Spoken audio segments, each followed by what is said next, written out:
Welcome to lecture 6 in this NPTEL online certification course on bioreactors. In the last lecture, we had looked at enzyme kinetics. We derived the expression for the Michaelis-Menten enzyme kinetics, and we also assigned a problem, a practice problem 2.1. Let us solve that problem in this lecture. The problem read as, let me make it full screen here. An industry scientist is studying a novel method of disposing a toxin that results from cell culture during the course of cultivation. The aim is to enhance cell yields through toxin reduction and medium recirculation. The toxin does not affect cell growth of its if its concentration is below 7.5 millimolar. The particular toxin that she is studying, X, can be broken down enzymatically using the enzyme E. The breakdown was studied at 30 degrees C at a pH of 7.2, and the following kinetic data was obtained under batch conditions. The variation of X with time was given. In part A, you were asked to determine the Michaelis-Menten parameters for this enzymatic degradation, and part B, if the total enzyme concentration is tripled, will the medium contain toxic levels of X after 30 minutes. This was the problem that was faced. So let us go and solve this problem. The first question, our usual first question, what is needed? Part A, Michaelis-Menten parameters, which we know are Vm and Km. In the Michaelis-Menten equation, V equals Vms by Km plus S. Now I have dropped this square bracket for the concentration term. In other words, S without brackets is the same as the concentration of S here. A little cumbersome to write the square bracket every time, so I have dropped it. I am going to drop it from now onwards in this course. So what is known or given? The data on toxin concentration versus time. The toxin is the substrate here, right? The toxin is the substrate for the enzyme reaction. So we have S versus T. And we also know that from the lecture material in lecture 5, that the Michaelis-Menten parameters, the parameters, can be obtained from the slope and intercept of the Lineweaver-Burke plot. A Lineweaver-Burke plot is 1 by V versus 1 by S.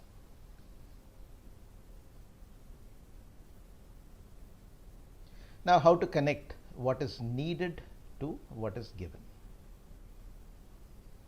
We need velocities because we need to plot 1 by V versus 1 by S. For that, we first need V.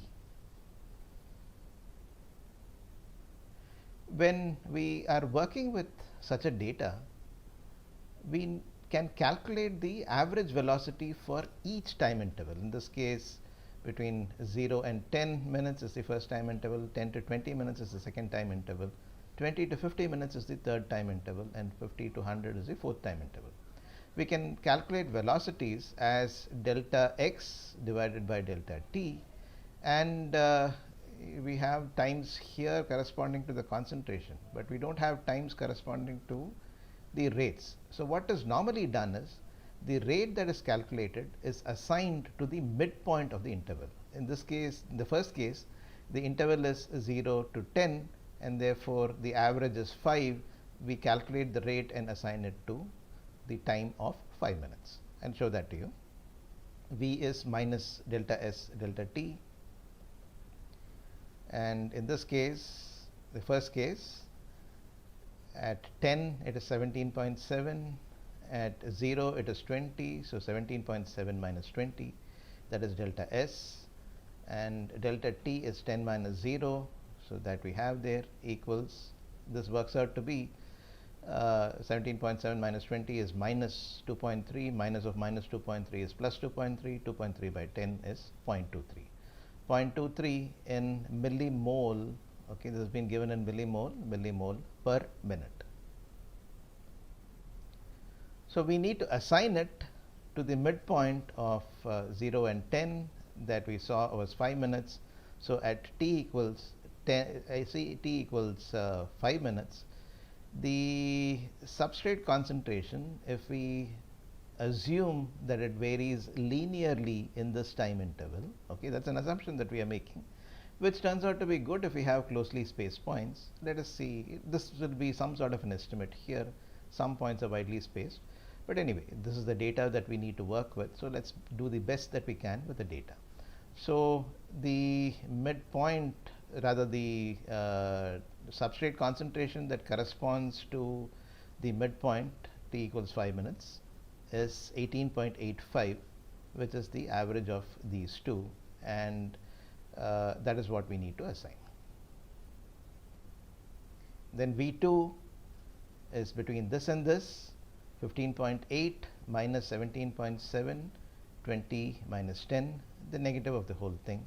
That turns out to be 0.19 millimole per minute, and we need to assign it to the midpoint, even the substrate concentration there, because we are plotting 1 by V versus 1 by S here. Okay. So the midpoint of 10 and 20 minutes is 15 minutes, and the midpoint, assuming that the decrease is linear in this regime, 17.7 and 15.8, the average is 16.75. So t equals 15 minutes, S equals 16.75, and so on and so forth. To get these numbers, 5, the V that we calculated was 0.23, the corresponding S at 5 minutes was 18.85, assuming linearity.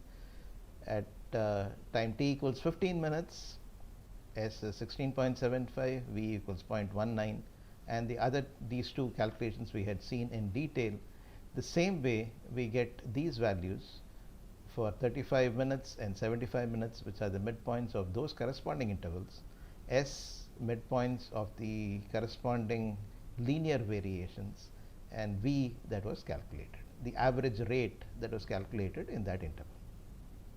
So now that we have this, we need to plot 1 by V versus 1 by S. 1 by V versus 1 by S is what we need to plot. We have V and S, therefore we need the inverse values of that. If we invert 18.85, 1 by 18.85 happens to be 0.053. You can verify the calculation. Tell me if there has been a numerical error somewhere. The inverse of 16.75 is 0.06. The inverse of 13.2 is 0.076. The inverse of 7.8 is 0.128, or 1 by that.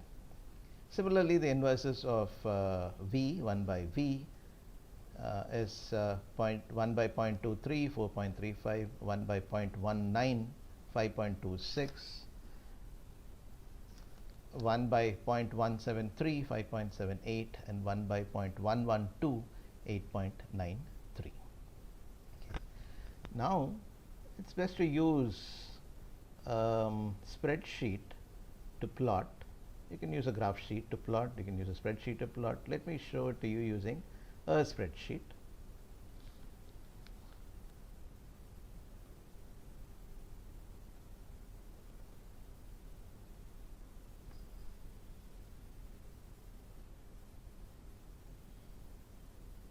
Right.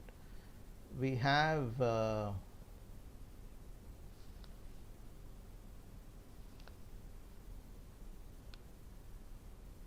let me go to the problem. Yes. We have 1 by S, the values on this column, and 1 by V, the values on this column. If we plot a graph between 1 by S and 1 by V, these are the same values that we saw in the table earlier. If we plot this 1 by V versus 1 by S, these are the points that we get. Now this spreadsheet, MS Excel, allows us to use, or allows us to draw a best line fit, a line fit, the best line that fits to these points. This is the best line fit here with the least squares value of 0.9879 And the equation of the line, which I've asked to display here, is 58.348x plus 1.4559. Y is 1 by V, x is 1 by S. So 1 by V is 58.348 into 1 by S plus 1.4459. You would have done this in your calculation to find that out. You could have also used a graph paper, that's okay. If you do that, then you should end up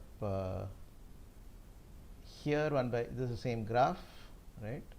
And the slope happens to be 58.35. The software would give you a large number of digits, but we need to choose the digits that are of relevance to us. Let us choose just the 2 digits here after the decimal point.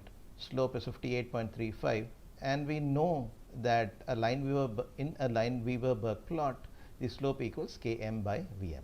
Therefore, Km by Vm is 58.35, and the intercept we know as 1 by Vm in the Lineweaver-Burk plot, that happens to be 1.46. I'm rounding off this large number of digits here to just two digits after the decimal point, 1.46.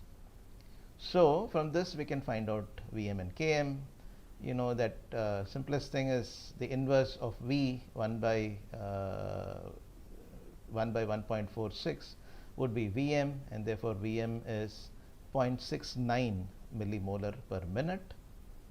And now that we know Vm, we can substitute it here and calculate a Km. Km happens to be 58.35 into Vm. Km by Vm is 58.35. Therefore, Km is 58.35 into Vm. That turns out to be 58.35 into 0.69 or 40.26 millimolar. Okay. So these are the Michaelis-Menten parameters. Vm, which is 0.69 millimole per minute, and Km, which is 40.26. That was part A. We still have part B left. Same questions for part B. What is needed? If the total enzyme concentration is tripled, will the medium contain toxic levels of X after 30 minutes? We need to find that out. What is known or given? The toxic level of X is 7.5 millimolar. The concentration of X at time 0 is 20 millimolar from the table. We know that the Michaelis-Menten equation governs the rate of this reaction. We know the Michaelis-Menten parameters from part A. All this we know. And now we need to connect what is needed to what is given. How do we do that? We need to find the time taken for S or X. Our toxin is S here, toxin X is S here, to reach 7.5 millimolars from 20 millimolars at initial time, right? If that time happens to be more than 30 minutes, yes, there will be 7.5 millimolar or more when 30 minutes are up. If the time happens to be less than 30 minutes, no, the medium will not contain toxic amounts. So to find S, we need to recognize that V is the rate at which S is disappearing in this batch process, right? V equals minus ds dt, the accumulation rate of the substrate, the negative accumulation here, equals Vms Km divided by Km plus S. If we solve this differential equation, minus Km plus S by S ds equals Vm dt, we are considering slightly, the solution of the differential equation, right? We need to get all the variables, appropriate variables to one side, all the S's on this side. We have done that. Km by S plus 1 minus of that ds is Vm dt, and integrating we get minus Km ln S plus S is Vm t, and the limits of integration are S naught to S for S and T naught to T for T, and T naught happens to be 0. Therefore, if we integrate that, this term is minus Km ln S by S naught plus S minus S naught. It goes from S naught to S, therefore S minus S naught equals Vm into T minus T naught, or Km ln S by S naught plus S naught minus S is Vmt. When the total enzyme concentration has been tripled, what essentially happens? The total enzyme concentration, the new total enzyme concentration is 3 times the old enzyme concentration, total enzyme concentration. But what does total enzyme concentration affect that is of relevance to us? It's the Vm dash, or the Vm, the maximum rate. We know that Vm is K3 into Et, right? So Vm dash is K3 into Et dash. So this is what is going to get affected when the total enzyme concentration is changed. Okay, that is the key concept here for solving this problem. Once we recognize this, the problem is done. So Vm, we have a new Vm here, Vm dash, that is K3 into 3 times Et, that will be 3 times K3 into Et, or 3 times Vm, or 3 times 0.69, which happens to be 2.07 millimole per minute. The rest is straightforward. We have the variation of substrate with time here, given here that we derived. We just have to substitute it into that expression. If we substitute 40.26 km ln of 20 by 7.5, the conditions of our interest, the 7.5 millimolar is a lower level. We need to find out the time it takes to reach 7.5. We have substituted the other numbers here, and the time turns out to be 25.1 minute. Okay. This 25.1 or 20, it takes about 25 minutes for X concentration to reduce to 7.5 millimolar, starting from 20 millimolar. Okay. And 25 minutes is less than 30 minutes, and therefore at 30 minutes there will be no toxic amount of X left. Okay. So we have solved this particular problem. I think we should stop here and then continue with lecture 7 later. See you in lecture 7.